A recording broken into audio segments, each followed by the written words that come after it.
Fala investidor e investidora, beleza? Hoje eu vou entrar aqui a fundo na demonstração financeira do RECT, vou tentar fazer uma previsão detalhada dos dividendos após subscrição. Prometo daqui para frente falar também de outros fundos, né? Não falar só do RECT, porque ele está em um momento assim um pouco delicado, então por isso que eu estou falando mais dele agora. Mas sem mais enrolações, bora lá pro vídeo. Então, pessoal, eu fiz um vídeo recentemente, né, sobre a alavancagem. Se você não viu, inclusive sugiro que você vá lá assistir. Mas antes de fazer a nossa previsão dos dividendos que o RECT vai pagar, primeiro eu queria mostrar para vocês que a distribuição que está sendo feita hoje, né, de 72 centavos, já há alguns meses, se a gente pegar aqui no Status Invest, desde setembro está distribuindo 72 centavos. Eu vou te mostrar aqui por que eu acho que ela não é sustentável, né? Se a gente pegar a receita de aluguel em janeiro, quase que de 8 milhões, e depois tirar as despesas financeiras com as propriedades, a gente vê que o resultado de propriedades por cota, né, seria de 49 centavos. Ou seja, a receita de aluguel por cota de 1,14, né, R$ 1,14, bem alta, né? Mas por conta dessas despesas financeiras por cota de 60 centavos, o resultado com as propriedades foi só de 49 centavos. Então, como que o fundo distribuiu 72 centavos esse mês, se o resultado com as propriedades foi só de 49 centavos? E a resposta está aqui, nessa receita, outros ativos, de 3 milhões e 600 mil. Mas de onde que ela veio, né, pessoal? Se a gente comparar com o acumulado de 12 meses, a gente vê que tem uma coisa errada, né? 3 milhões aqui em um mês e 10 milhões em 12 meses. Essa receita de outros ativos vem, por exemplo, dos certificados de recebíveis imobiliários que estão na carteira, né, como ativos, né, não como passivos, ou seja, são os que ele está emprestando, e também outras operações que gerem receita financeira. Nesse caso, foi até um fato relevante ao longo de janeiro. Em janeiro, o fundo efetuou o pagamento ao Grupo Santander no valor de 34 milhões 600 e poucos mil, referente à aquisição de andares do edifício Canopus e também do Parque Cidade, realizados em dezembro de 2019. Então, esse pagamento gerou um desconto no valor de 3 milhões e 500 mil. E aqui é importante dizer que ele foi concedido em contrapartida a não cobrança de renda garantida nas áreas vagas dos dois edifícios, né? Então, pessoal, aqui, depois do resultado de propriedades, eu fiz um ajuste em como seria o resultado, tirando, né, esse fator não recorrente, que é abrir mão da renda mínima garantida nesses dois imóveis. E aí a gente vê que o lucro por cota no fundo seria de 41 centavos, então bem abaixo dos 72 centavos que ele está distribuindo. E não só isso, né? Daqui para frente a gente sabe que a Vivo vai sair de parte do imóvel da Barra da Tijuca e que o Ministério da Cultura vai sair de parte desse imóvel mesmo aqui, Parque Cidade. Então, pessoal, se o RECT não pagasse essas dívidas agora que estão pesando muito o fundo, mais para frente ele ia se ver numa situação mais complicada se ele não conseguir alugar outros imóveis, né? A gente tem que pensar também que se ele alugar vários imóveis agora, a situação do fundo já vai melhorar muito também. Mas eu queria que vocês se atentassem a esse fato, né? A pessoa que olha aqui, lucro líquido de 6 milhões 360 mil e depois 8 milhões 394 mil em regime de caixa, pode acabar se enganando, né? Pensando que o resultado de janeiro foi excelente, quando na verdade o fundo abriu mão de uma receita lá na frente que ele poderia ter para conseguir manter esse rendimento de agora, né? Pessoal, para estimar o dividendo que vai ser pago depois da subscrição, eu tive que estimar todos esses valores aqui da demonstração de resultado do fundo, né? E depois dividir pelo número de cotas que vai ter depois da subscrição, né? O número de cotas total após emissão.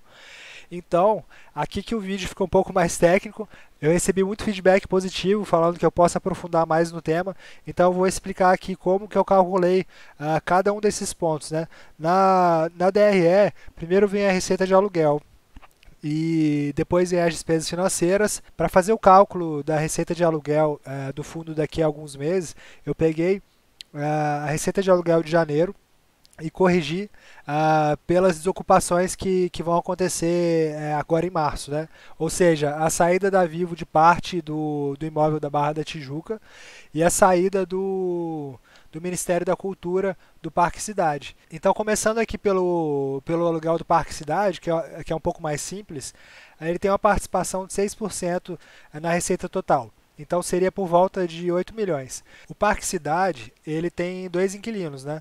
O Prevent Senior e tinha o Ministério da Cultura. Agora ele só vai ficar com o Prevent Senior.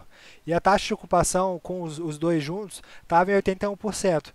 Então, eu tive que achar aqui, procurei lá atrás nos relatórios gerenciais e descobri que o Prevent Senior só tem 758 de metros quadrados do total da área bruta do imóvel. Então, pela área bruta, eu fiz uma regra de 3 aqui para saber qual seria o valor de cada contrato, né? E aí estimei que a perda de receita por causa da saída do Ministério da Cultura vai ser de 393.290. No caso da Vivo, a partir de março, o imóvel vai ficar 50% locado só, né? Então a gente teria que fazer um cálculo parecido.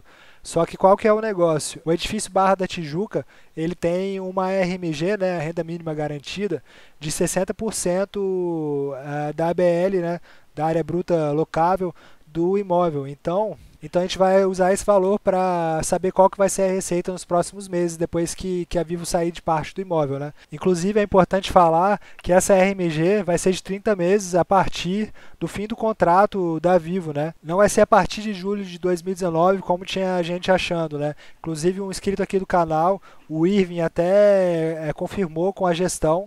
E é isso mesmo, a partir do fim do contrato da Vivo, 30 meses com essa RMG, né? Na verdade, pessoal, o que vai ser corrigido a partir de julho de 2019 é essa taxa do RMG.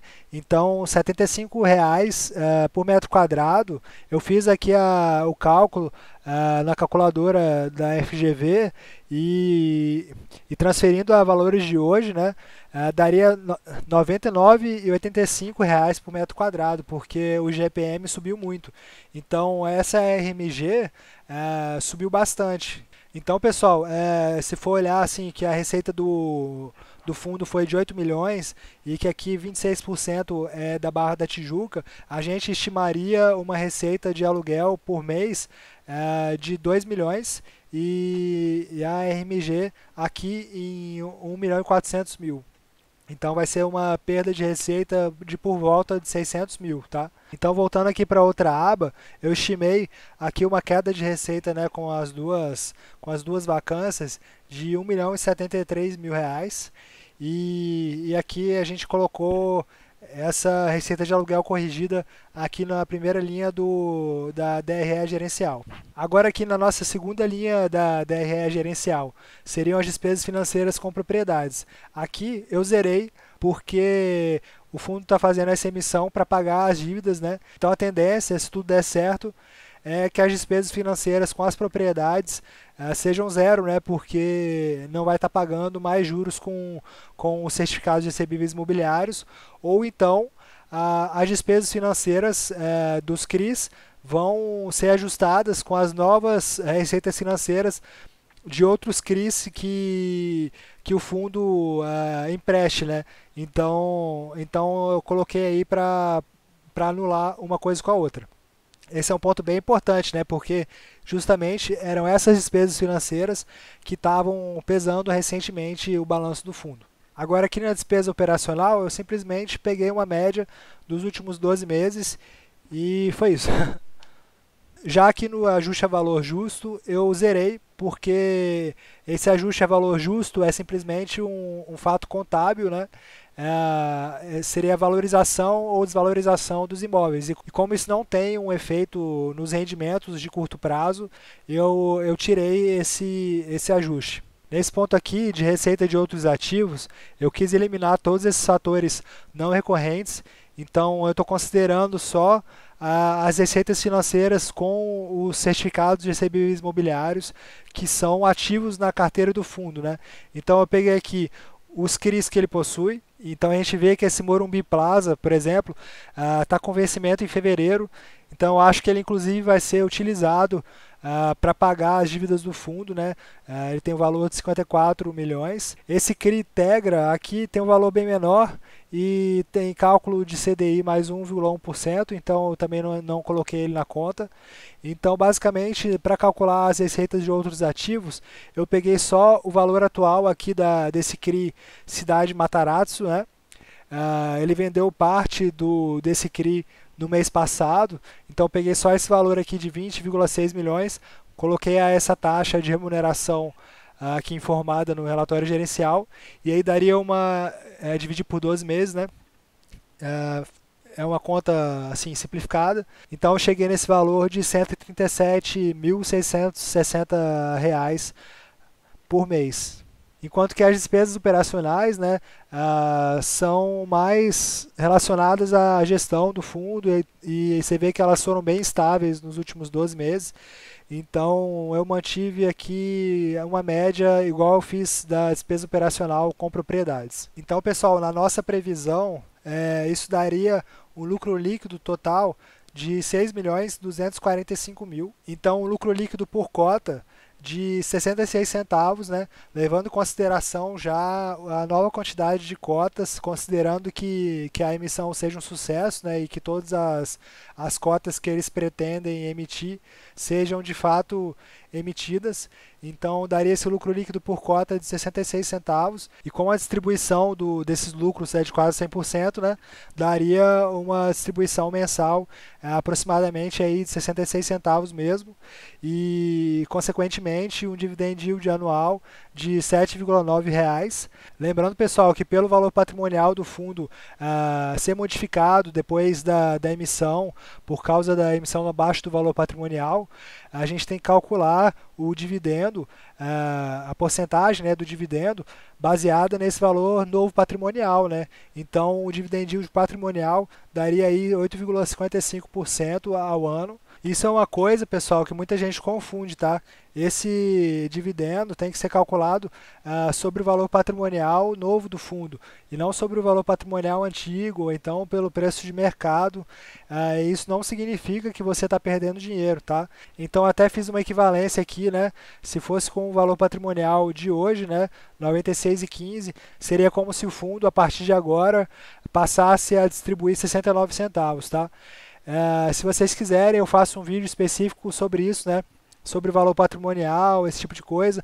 Inclusive, como que eu cheguei aqui nesse novo valor patrimonial de 92,41, que provavelmente vai ser diferente do cálculo que muita gente tem feito por aí, de 93,20, porque eu levei em consideração essas taxas de emissão aqui das novas cotas. Então, para não ficar muito pesado, eu não vou me aprofundar muito nesse tema, mas qualquer coisa eu faço um vídeo específico sobre isso depois, e eu já vou aqui partir para as conclusões dos cálculos que a gente fez, tá? Então, pessoal, quais são as minhas conclusões sobre a previsão dos dividendos que a gente fez?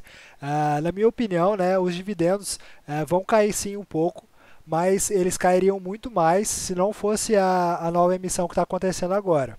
Olhando para como é hoje, né, no último ano, o dividendo foi de R$ 9,21, dividindo aqui pelo valor patrimonial, dá um dividend yield de 9,5%, então ele vai cair um pouco, mas como a gente viu, as despesas financeiras do fundo eram muito altas, hoje elas estão muito altas, né? Então, se não fosse essa emissão para pagar a dívida, o dividendo ia cair bem mais. Agora, para a próxima conclusão. A minha conclusão número 2 é que o fundo ainda vai distribuir bem mais do que a média ali dos outros fundos de lajes corporativas, né? Entre 5% a 7%. E a conclusão final, pessoal, é que o fundo agora está com cerca de 30% de vacância e não vai ter mais vacâncias em 2021. Então, se ele eliminar essas vacâncias, o dividendo pode aumentar mais ainda, tá?